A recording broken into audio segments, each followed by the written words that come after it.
Hi friends, అందరికి నమస్కారం. Welcome to SR media. Pavan కు మరో అరుదైన గౌరవం. చంద్రబాబు ఆదేశాలు. ఏపీలో కొత్త ప్రభుత్వం కొలువు తీరింది. ముఖ్యమంత్రిగా చంద్రబాబు పాలనాపరంగా కీలక నిర్ణయాలు తీసుకుంటున్నారు. మంత్రివర్గంలో పవన్ కు మాత్రమే డిప్యూటీ సీఎం హోదా కల్పించారు.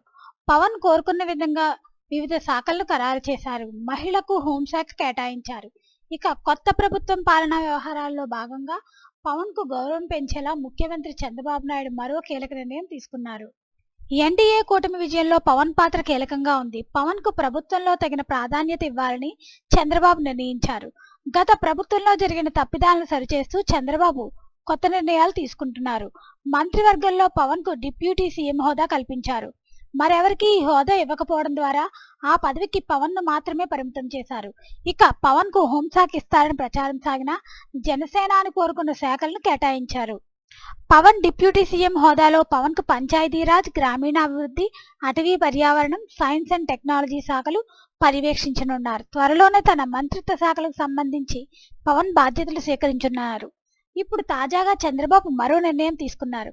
సాధారణంగా ప్రభుత్వ కార్యాలయాల్లో ముఖ్యమంత్రి ఫోటో ఉండడం ఆనవాయితీ. ఇప్పుడు ముఖ్యమంత్రితో పాటుగా ప్రభుత్వ కార్యాలయంలో ఉప ముఖ్యమంత్రి పవన్ ఫోటో కూడా ఏర్పాటు చేయాలని ఆదేశాలు జారీ అయ్యాయి. ఈ నిర్ణయంతో ప్రభుత్వ కార్యక్రమాలు, ప్రభుత్వ ప్రచారాంశాల్లోనూ ముఖ్యమంత్రి ఫోటో ఎక్కడైతే వినియోగించాల్సి వస్తుందో అక్కడ పవన్ ఫోటో ఉండేలా చర్యలు తీసుకోవాలని చంద్రబాబు ఆదేశించారు. దీని ద్వారా పవన్ డిప్యూటీ సీఎంగా ఉంటున్నా ఎక్కడా ప్రాధాన్యత తగ్గకూడదని భావిస్తున్నారు.